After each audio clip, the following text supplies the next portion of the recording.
Good morning my dear student. Good morning. जैसा कि हम लोग पता ही है कि हम लोग जो है कि लगातार जो है क्लास करते जा रहे हैं और हम लोग का जो है कि लगातार क्लास करने से जो है कि हम लोग ज्ञान जो है बढ़ भी रहा है। तो आप लोग यदि डेली वीडियो चाहते हैं और आप लोग चाहते हैं कि आपको जो है कि आपके पास जो है वीडियो पहुंच जाए, तो आप चाहें तो इसके सब्सक्राइब भी कर सकते हैं। और यदि नहीं लगता है, यदि आपको लगता है कि सब्सक्राइब करके कोई फ़ायदा नहीं, डायरेक्ट आप इसी तरह विजिट कर सकते हैं, तो वो भी आपका चलेगा। थोड़ा सा देख लेते हैं आवाज़ जो है कि मेंटेन है या नहीं है, उसके बाद जो है हाँ आवाज़ तो मेंटेन है और सारा चीज़ है। आप लोग का आवाज़ क्लियर ही जा रहा होगा। ममता कालिया आप लोग तो भली भांति प्रसिद्ध होंगे, है ना। ममता कालिया जो है कि हम लोग आज पढ़ेंगे। तो ममता कालिया जो है कि जो अपने कहानी के माध्यम से जो समाज के लिए जो छोड़ के गई है, वो छोड़ के नहीं गई है, अभी वर्तमान में है अभी। तो ममता कालिया के द्वारा जो 1940 में उनका जन्म होता है, उनके द्वारा जो है कि जो लिखा हुआ चीज़ है वो हम लोग आज पढ़ेंगे और समझने का प्रयास करेंगे कि आखिर हम लोग को क्या जो इस कहानी के माध्यम से सीख सकते हैं और क्या हम लोग समझ सकते हैं। तो एक बार हम लोग देख लेते हैं ममता कालिया। ममता कालिया का परिचय, सबसे पहले हम लोग ममता कालिया का जो यहाँ पर परिचय लेते हैं, परिचय देखते हैं कि क्या है ममता कालिया, कौन है ममता कालिया, यहाँ पर जानेंगे। और जिस क्लास का भी आप जो है, आप जिस क्लास का 7 का भी हो सकते हैं, 12 का भी हो सकते हैं, 11 का भी हो सकते हैं, 10 का भी हो सकते हैं, जो भी हो। यदि आप उस क्लास के नहीं हैं जिस क्लास का ये है, लेकिन आप इसे जो है कहानी के माध्यम से भी जो है कि सुन सकते हैं और समझ सकते हैं। बहुत ही इंटरेस्टिंग कहानी है। इसका जो है कहानी है दूसरा देवदास। आपको बहुत ही अच्छा लगेगा सुनने में, समझने में और यहाँ देखने में। बहुत ही अच्छा कहानी। इसी कारण से हमने ये कहा कि यदि आप क्लास 5 के भी हैं तो इस कहानी को सुनिए, कहानी को समझिए। बहुत ही प्यारा कहानी है जो आपके लिए, आप ऐसा लगेगा कि ये कहानी कहीं ना कहीं हमसे ही गुजर रहा है ना। आप जो है इसी कहानी से अपने आप को रियल मतलब क्या कहते हैं उसे रिलेट करके आप देख सकते हैं, है ना, जोड़ के देख सकते हैं। आप देखिएगा कहानी जब पूरा सुनिएगा तो लगेगा कि ना सही में ये कहानी जो है कि वास्तव में जो है कि हमसे जो है जुड़ता है। तो पहले हम लोग सबसे पहले जो है परिचय लेते हैं। परिचय जो दिया हुआ है उस परिचय को करते हैं। तो पहला लिखा हुआ है ममता कालिया। ममता कालिया का जन्म कब हुआ था? तो 1914 का मतलब क्या होता है? 1940, है ना। 1940 में मतलब भारत देश जब गुलाम था उसी टाइम इनका जो है जन्म हो गया था। जानते हैं 7 साल के बाद जो है इनके जन्म के 7वां साल में जो है कि हम लोग देश आज़ाद हो गया था, 15 अगस्त 1947। और 40 में जो है कि विश्व युद्ध चल रहा था। कौन सा विश्व युद्ध चल रहा था? यदि आप देखेंगे तो आपको पता चलेगा कि दूसरा विश्व युद्ध चल रहा था। कब से स्टार्ट हुआ था विश्व युद्ध दूसरा? तो 1939 से 1945, मतलब 1939 से लेकर 1945 तक। ये तो आप लोग भली भांति जानते होंगे। तो कुछ है जो है कि हम लोग जीके भी करते जा रहे हैं, है ना। तो बढ़िया बात है। सारा चीज़ जो है रिलेट करके जब आप देखिएगा तो फिर आपका दिमाग जो है कि बहुत अच्छा सोचने में काम करने लगेगा और फिर आपको सारा चीज़ जो है याद रहने लगेगा, जिसके कारण से आपको यहाँ पर हमने ये बताया। ममता कालिया का जन्म मथुरा। मथुरा कहाँ है? उत्तर प्रदेश। उत्तर प्रदेश में वर्तमान में क्या होगा? चुनाव होगा। मार्च में जो है कि डेट अनाउंसमेंट कर दिया गया, पता ही होगा। तो अभी जो है वर्तमान स्थिति में जो है कि उत्तर प्रदेश में चुनाव का प्रचार चल रहा है और कोई डिजिटल के माध्यम से कर रहे हैं तो कोई किसी और माध्यम से कर रहे हैं, कोई अपना अपना तकनीकी लगाकर जो है कि प्रचार कर रहे हैं। क्योंकि अभी जो है कि बीमारी भी तो है हम लोग के साथ, ओमिक्रॉन भी आया हुआ है, तो उसे भी मेंटेन करना है और अपने को आपको भी सुरक्षा रखना है, अपने आप को सुरक्षित रखना है। सारा चीज़ हम लोग को रखना है और साथ में करना है। तो इसके कारण से हम लोग को जो है ना, हम लोग को भी सुरक्षित रहना है और देश को भी सुरक्षित रखना है। अपने विद्या अर्जन को भी जो है कि उठाना है। हम लोग को सीखना भी है, समझना भी है, आगे पढ़ना भी है। तो ममता कालिया का जन्म होता है मथुरा में। जी हाँ, कृष्ण भगवान की नगरी में मथुरा में जो जन्म होता है उत्तर प्रदेश। उत्तर प्रदेश की राजधानी कहाँ है? तो उत्तर प्रदेश की राजधानी है लखनऊ। कहाँ पर है? लखनऊ। उनकी शिक्षा के कई पड़ाव, मतलब पड़ाव मतलब क्या? कई भाग है ना। उनकी शिक्षा के कई पड़ाव रहे। जैसे देखिए पहला जो है कि उनका जो है कि अलग अलग पड़ाव, अलग अलग जगह, अलग अलग स्थान में रहा शिक्षा। जैसे नागपुर में से वो पढ़ी है, पुणे से भी पढ़ी है, इंदौर से भी, मुंबई से, यादी से, मतलब इत्यादि, मतलब और कई कई जगह में से उनका जो पढ़ाई लिखाई हुआ। दिल्ली विश्वविद्यालय में उन्होंने अंग्रेजी विषय में एमए किया। मतलब दिल्ली विश्वविद्यालय जो है वहाँ पर जाकर उन्होंने जो है डीयू, जैसे डीयू नाम से फेमस है डीयू, दिल्ली यूनिवर्सिटी, दिल्ली विश्वविद्यालय में उन्होंने जो है अंग्रेजी में एमए किया। आप लोग भी अभी पढ़ाई कर रहे होंगे, आप जो है कि कोई जो भी सुन रहे होंगे कोई ना कोई क्लास में तो होंगे ही ना, या नहीं भी होंगे तो आप कभी ना कभी तो पढ़े ही होंगे, है ना, किन्हीं किन्हीं क्लास में, या तो बहुत सारे ऐसे लोग हैं जो पढ़ाई कंप्लीट भी हो चुका होगा, है ना। तो यहाँ पर जो है कि यही बात बताया जा रहा है कि उनका जो पढ़ाई हुआ है और यहाँ पर जो है दिल्ली विश्वविद्यालय में उन्होंने जो है एमए का डिग्री हासिल किया। और कौन सा विषय में, तो अंग्रेजी विषय में जो है हासिल किया। देखिए यहाँ पर लिखा हुआ। उसके बाद हम लोग देखते हैं एमए करने के बाद सन 1963 मतलब 1963 से 1965, 1963 से 1965 मतलब 1963 से 1965, 1963 से 1965 तक दौलत राम कॉलेज, देखिए यहाँ पर नाम है ना, कॉलेज का नाम है दौलत राम कॉलेज, दिल्ली विश्वविद्यालय में अंग्रेजी की टीचर भी रही। टीचर मतलब शिक्षिका, प्राध्यापिका रही, मतलब वहाँ की शिक्षक रही, टीचर रही, है ना। टीचर जो आप लोग के स्कूल में भी जो पढ़ाने के लिए आते हैं, कोरोना ओमिक्रॉन के कारण से अभी तो छुट्टी में हैं, तो लेकिन आते थे, है ना। तो उसी प्रकार ये भी जो है कि कहाँ पर दौलत राम कॉलेज में जो है ममता कालिया जो है दौलत राम कॉलेज में शिक्षिका का जो है कार्य की। उसके बाद देखते हैं क्या हुआ। 1966 मतलब 1966 से 1970 तक SNTD महिला विश्वविद्यालय जिसका नाम है SNDT महिला विश्वविद्यालय मुंबई के अध्यापन कार्य, फिर देखिए मतलब टीचर रहे, टीचर रहने के बाद फिर जो है एक कॉलेज मतलब जगह है, कॉलेज है जिसका नाम है SNTD महिला विश्वविद्यालय। ये एक कॉलेज का नाम है, SNTD एक कॉलेज का नाम है, महिला विश्वविद्यालय है और मुंबई में है। वहाँ पर अध्यापन कार्य फिर 1973 से 2001 तक महिला सेवा सदन डिग्री कॉलेज इलाहाबाद में प्राचार्य रही। देखिए बाहर अध्यापन कार्य किया और फिर जो है कि 1973 मतलब 1973 से 2001 तक जो है कि उन्होंने जो है क्या किया है, महिला सेवा सदन डिग्री कॉलेज, यहाँ पर है महिला सेवा सदन डिग्री कॉलेज, महिला सेवा सदन डिग्री कॉलेज, 2 बार बोलिएगा तो आपको भी याद हो जाएगा। महिला सेवा सदन डिग्री कॉलेज इलाहाबाद में प्राचार्य रही, मतलब वहाँ पर जो है कि एक प्रकार से वहाँ भी पढ़ाई लिखाई के ही चीज़ में इन्वॉल्व रही, है ना। आगे देखते हैं 2003 से 2006 तक। 2003 मतलब समझते हैं, 2003 मतलब 2003, है ना, 2003 से 2006, है ना। कुछ लोग को हिंदी इंग्लिश का प्रॉब्लम है, इसी कारण से दोनों चीज़ बोलना थोड़ा ज़रूरी हो जाता है ना। बहुत लोग कमेंट आता है कि थोड़ा इंग्लिश में जो है डेट जो है थोड़ा इंग्लिश में बोलिएगा, तो हम यहाँ पर इंग्लिश में क्या बोले, इंग्लिश हिंदी दोनों बोल लेते हैं, है ना।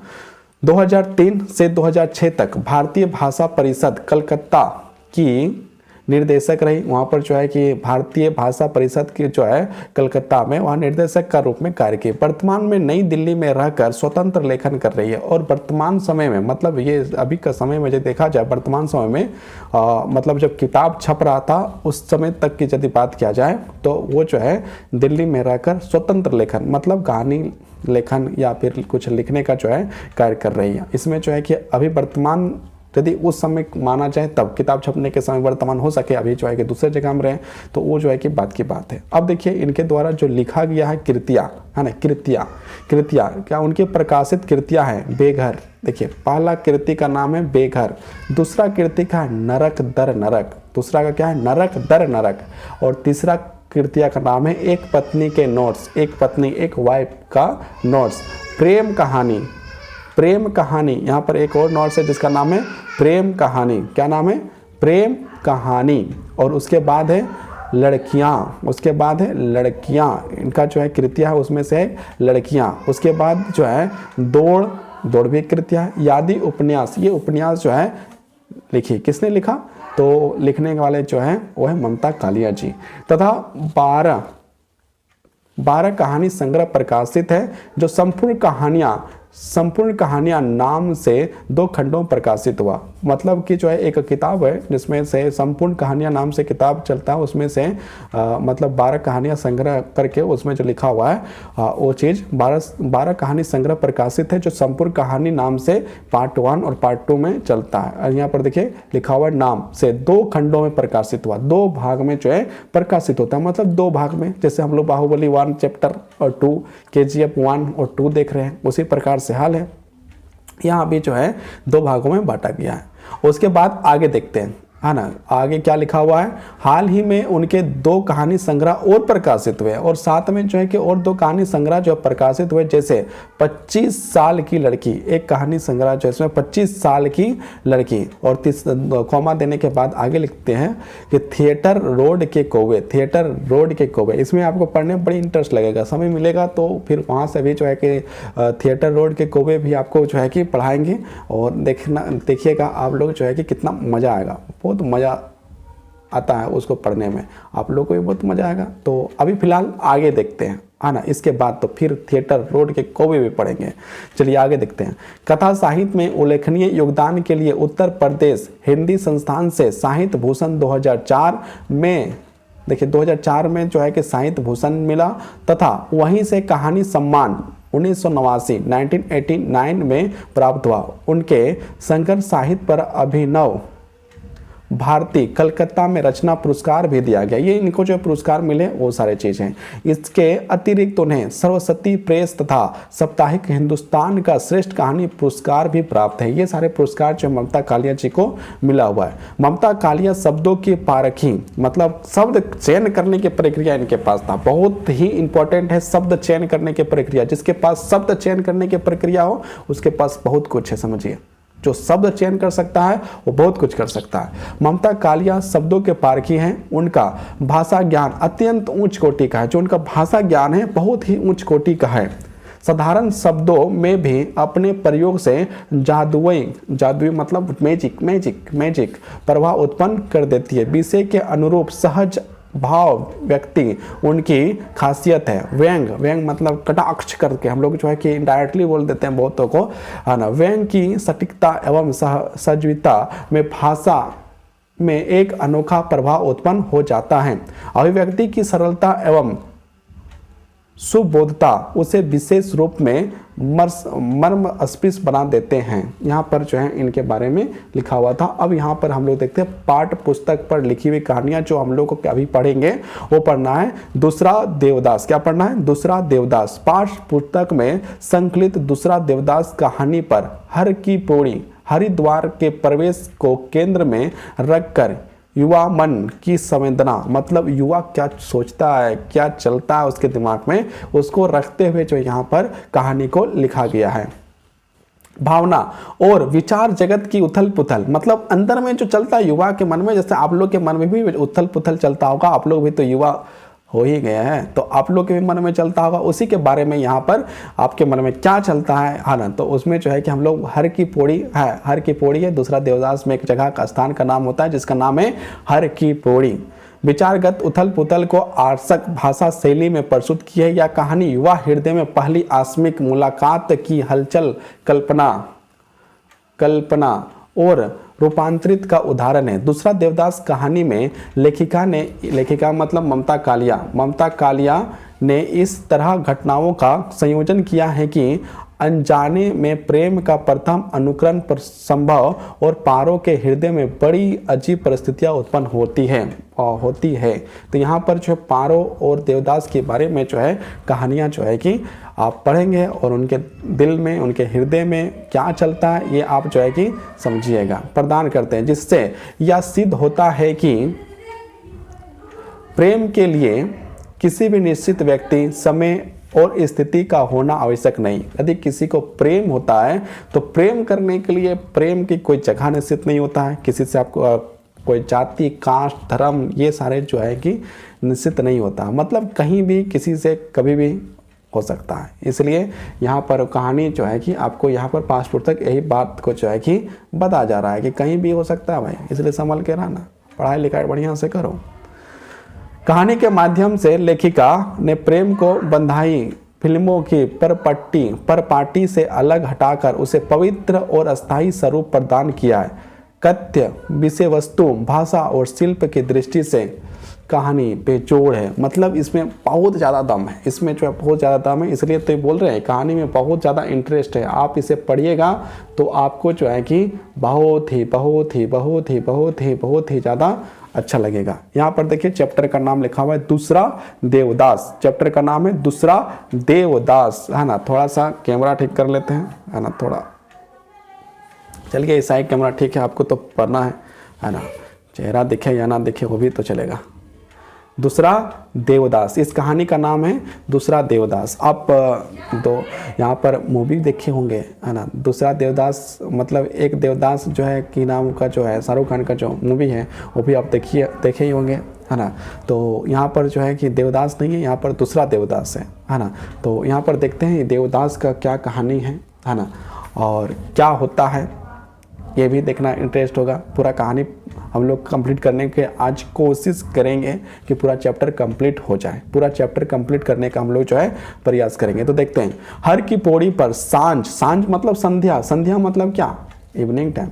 इवनिंग टाइम को जो है कि हम लोग सांझ कहते हैं, सांझ संध्या, है ना। इवनिंग टाइम तो समझ सांझ हम लोग को जो है कि हिंदी के शब्दों में सांझ का प्रयोग करते हैं। मतलब सांझ हो गया मतलब संध्या हो गया, संध्या हो गया मतलब इवनिंग टाइम हो गया, है ना। हर की पौड़ी पर सांझ कुछ अलग रंग में उतरती है। दिया बाती का समय या कह लो आरती की बेला, ये कह लो आरती का बेला। 5 बजे जो फूलों के दोने मतलब कहाँ है, हर की पौड़ी है तो वहाँ पर तो क्या होता है, पूजा पाठ होता है, आरती होती है गंगा जी का। तो उसी कारण से यहाँ पर फूलों के दोने 1-1 रुपये में बिक रहे थे। जो फूल के दोने थे वो 1-1 रुपये में बिक रहे थे। फूल के जो दोने थे कितने रुपए में बिक रहे थे, 1-1 रुपये में बिक रहे थे। 1-1 रुपये में जो है फूल के दोने जो है बिक रहे थे, है ना। तो यहाँ पर देखते हैं 1-1 रुपये में बिक रहे थे। इस वक्त 2-2 के हो गए। मतलब जैसे आप लोग कभी मेला में जाते होंगे, जब दुर्गा पूजा होता है और दुर्गा पूजा में जब मेला लगता है तो आप जाते होंगे, तो सुबह के टाइम आप जाते होंगे, छोला खाते होंगे, पूड़ी खाते होंगे, बहुत सारी चीज़ खाते होंगे। तो बहुत सारी चीज़ खाते होंगे तो सुबह के टाइम में खाते होंगे तो आपको रेट जो है इडली खाते होंगे, डोसा खाते होंगे, क्या नहीं खाते होंगे, जो आपको खाने का मन है ना, वो खाते होंगे।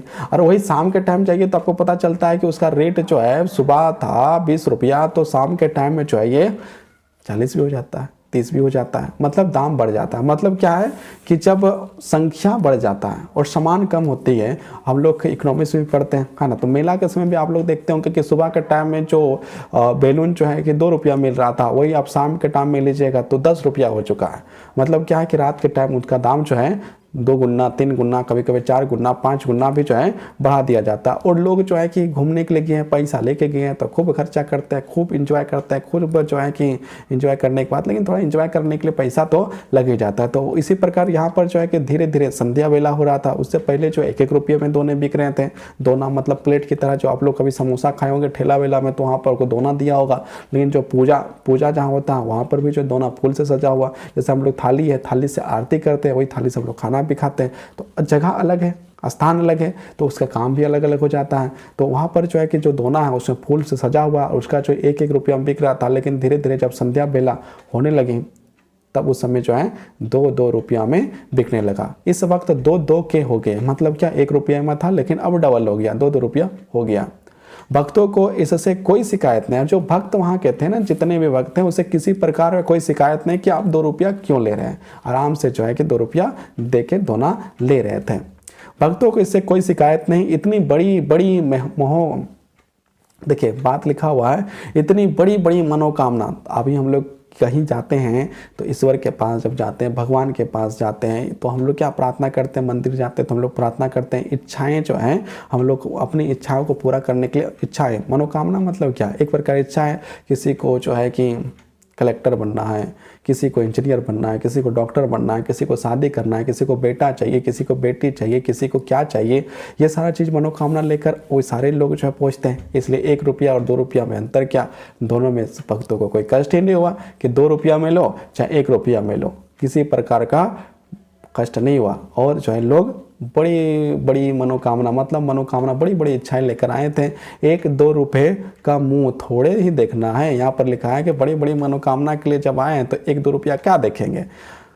गंगा सभा के स्वयंसेवक खाकी वर्दी, जो गंगा के सभा में वहाँ पर सभा होता है, मतलब जो एक प्रकार रक्षा दल समझिए, है ना, जब वक्त में जो है काम आए, भीड़ को कंट्रोल करे, उसे जो है कि स्वयं सेवक ही, जो स्वयं का फायदा ना देखते हुए भी जो है कि जो सेवा करे उसे स्वयं सेवक ही कहा जाता है।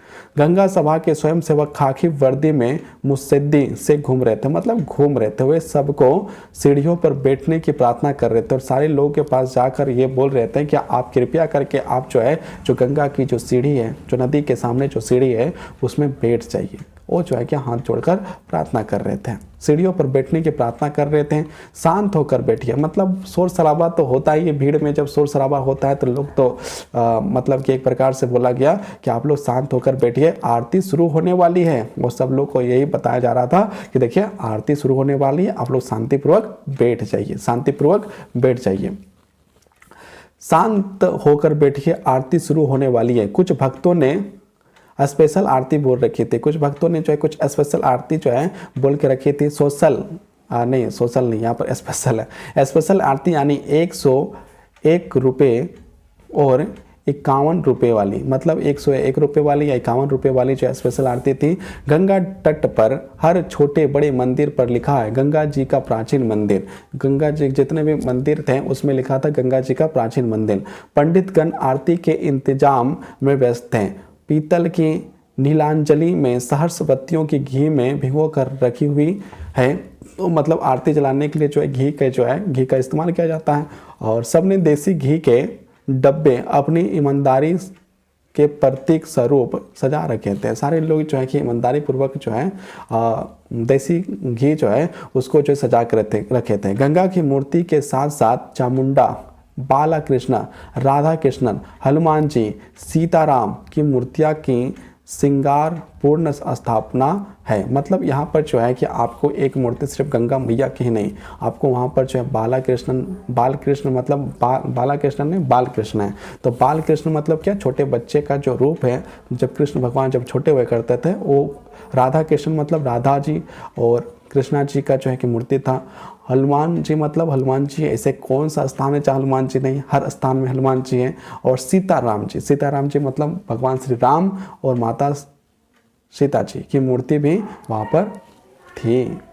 जो भी आपका आराध्य हो, है ना, हम लोग का जो है कि किसी का हनुमान जी पर बहुत ज़्यादा श्रद्धा होता है, किसी को कृष्ण जी पर बहुत ज़्यादा श्रद्धा होता है, किसी को राम जी का बहुत श्रद्धा होता है। मतलब जिसमें आपको श्रद्धा है उसमें जाकर आप पूजा पाठ कर लीजिए। जो भी आपका आराध्य हो चुन ले। आरती से पहले स्नान, मतलब हम लोग का जब भी आरती पूजा पाठ जब भी करते हैं तो हम लोग क्या करते हैं, सबसे पहले स्नान करते हैं। जैसे आप लोग अभी बैठ के देख रहे हैं तो आप लोग स्नान करके बैठे होंगे, है ना, बढ़िया से जो है कि नहा धो के बैठे होंगे। आरती से पहले स्नान, देखिए हर बहता गंगा जल निर्मल नीला निष्पाप। मतलब क्या है, गंगा जल जो है कि हरदम हम लोग जानते ही हैं कि गंगा कितना निर्मल है, कितना निष्पाप है, सभी पापों को हरने वाली जो है गंगा मैया। औरतें डुबकी लगा रही थी। जो औरतें क्या, महिला क्या पुरुष क्या, सारे लोग वहाँ पर डुबकी लगाते हैं। सारे लोग जाकर गंगा मैया का जो है चौखट में जब जाते हैं तो गंगा मैया के निर्मल जल से अपने आप को शुद्ध करके आते हैं। डुबकी लगा रही है कौन, महिला लोग भी लगा रहे हैं, पुरुष लोग भी लगाएंगे, क्यों नहीं, सारे लोग लगा रहे होंगे। यहाँ पर यदि महिला लोग को लिखा हुआ है तो सिर्फ महिला लोग ही नहीं, सारे लोग जो है जितने लोग जाते हैं सारे लोग डुबकी लगाते हैं। औरतें डुबकी लगा रही हैं। बस उन्होंने तट पर लगे कुंडों से बंधी जंजीरों पकड़ रखी है। मतलब क्या है कि पानी है और गंगा मैया का जो जल है उसमें जो है कि जो वहाँ पर जहाँ नहाने के लिए जब जाता है तो वहाँ पर एक जंजीर से जो है बंधा हुआ रहता है कि कोई जो है कि बह ना जाए, किसी प्रकार दुर्घटना ना हो जाए। इसके कारण से वहाँ पर बहुत सारे जंजीरें होते हैं, उस जंजीरों को पकड़ के डुबकी महिला लोग लगा के वापस आ रही है ना। जंजीरें पकड़ रखी है। पास ही कोई ना कोई पंडा जजमानों के कपड़ों लत्तों की सुरक्षा कर रहा है। मतलब कितना अच्छा बात है। कोई कपड़ा का जो है, देखिए सुरक्षा किस बात की, यहाँ पर चोरी की सुरक्षा नहीं। जैसे कपड़ा खोल के रखा है तो कोई दूसरा पहन के चल जाएगा, इसकी सुरक्षा नहीं है। मतलब वहाँ पर जो है कपड़ा है, इतनी भीड़ है, आपका जो है कपड़ा है किसी की लात में लग गया, आपका कपड़ा इधर उधर हो गया, इसी कारण से पंडा लोग जो है कि वहाँ पर जो है अपने यजमान का जो है कि कपड़ा को सुरक्षित रखते हैं। ऐसे ये मत सोचिए कि कोई वहाँ पर से चोरी करके ले जाए, है ना। ऐसी दुर्घटना बहुत कम होती है, लेकिन होती है। लेकिन मतलब ये भी होता है कि आपका भीड़ में कहीं कपड़ा गायब ना हो जाए। कपड़ों लत्तों की सुरक्षा कर रहा है। हर एक के पास चंदन और सिंदूर की कटोरी हो। चंदन हम लोग शुद्ध मानते हैं, और सिंदूर जब हम लोग पूजा पाठ करने के समय में जब नहा धो लेते हैं तो हम लोग चंदन लगाते हैं, सिंदूर लगाते हैं। मर्दों के माथे पर चंदन तिलक, औरतों के माथे में सिंदूर का टीका लगा देते हैं। देखिए यहाँ पर बताया गया कि यदि मर्द है तो उन्हें जो है, मर्द मतलब क्या, पुरुष, पुरुष मतलब क्या, मेल, मतलब पुरुष जो है उनके माथे में तिलक जो है जो लगाया जाता है, माथे में जो है चंदन लगाए, उनके माथे में जो है तिलक के रूप में जो है चंदन लगाया जा रहा है। जबकि औरतों के माथे में जो है कि सिंदूर लगाया जा रहा है। मतलब क्या है कि सारे लोग जो है कि एक प्रकार से हम लोग का भी जो है कि पूजा पाठ करते हैं तो हम लोग के माथे में जो है कि चंदन और सिंदूर दोनों लगाया जाता है ना। तो आप लोग भी यदि कभी गए होंगे, पूजा पाठ किए होंगे, तो आप लोग के भी माथे में जो है कि आप ये चंदन को जो है लगाने का काम जो है कि पंडित जी लोग करते हैं, तो उनको आप देखे होंगे और आप लोग लगाए भी होंगे। जो इस हिंदू धर्म से जो है कि रिलेटेड है और जो पूजा पाठ करते हैं उन तो लगाता ही लगाता है। चंदन तिलक, औरतों के माथे पे सिंदूर का टीका लगा देते हैं पंडे मतलब पंडित जी। कहीं कोई दादी बाबा पहला पोता होने की खुशी में आरती करवा रहे हैं। मतलब कोई ऐसा भी लोग हैं जो जिनका जो है कि पोता हुआ है, नाती हुआ है ना, वो जो है कि अपने पोता या नाती के लिए जो है पहली आरती कर रहे हैं। या तो फिर किसी के घर में जो लक्ष्मी आई है, मतलब बेटी के रूप में, उसके लिए आरती किया जा रहा है। पहला पोता होने की खुशी में आरती करवा रहे हैं। कहीं कोई नई बहू, देखिए यहाँ पर जो है कि किसी का बेटे का शादी हुआ, नई बहू आई है उसके घर में, कहीं कोई नई बहू आने के उस खुशी में, मतलब कि नई बहू नई शादी हुई, इसी कारण से अभी पूरा अंधेरा नहीं घिरा है। मतलब शाम हो गया है, तो शाम होने का मतलब क्या है, शाम हो गया, संध्या हो गया। शाम संध्या दोनों एक ही को कहा जाता है, लेकिन अलग अलग नाम है। संध्या स्त्रीलिंग में चल जाता है, शाम जो है कि पुल्लिंग में चल जाता है। तो शाम हो चुका हुआ है, तो उस समय धीरे धीरे अंधेरा की ओर जाएगा। लेकिन यहाँ पर देखिए पूरा अंधेरा जो है, अंधेरा नहीं गिरा हुआ, मतलब पूरा अंधेरा नहीं हुआ है, थोड़ा थोड़ा सा हुआ है। गोधूली बेला है। गोधूली बेला मतलब शाम के बेला को गोधूली बेला कहा जाता है। गोधूली बेला जो है कृष्ण भगवान से रिलेटेड एक कहानी भी आती है कि जब कृष्ण भगवान जब जाते थे अपनी गैयों को चराने के लिए, तो चरा के जब वापस आते थे तो गाय लोग जब आते थे और रास्ते में जो है कि गाय के पैर चलने से धूल को जो है उड़ता है ना, उड़ता है कि नहीं, उड़ जाता है। तो उड़ने के कारण से भी उसे जो है गोधूली बेला कहा जाता है। गाय लोग वापस कब आते हैं, शाम के टाइम आते हैं, और कृष्ण भगवान मतलब शाम को जो है चरा कर जो अपने गैयों को वापस लेके आ रहे थे, तो वही हो गया आपका जो है, ये कहा जाता है। ये कहानी जो है ये है।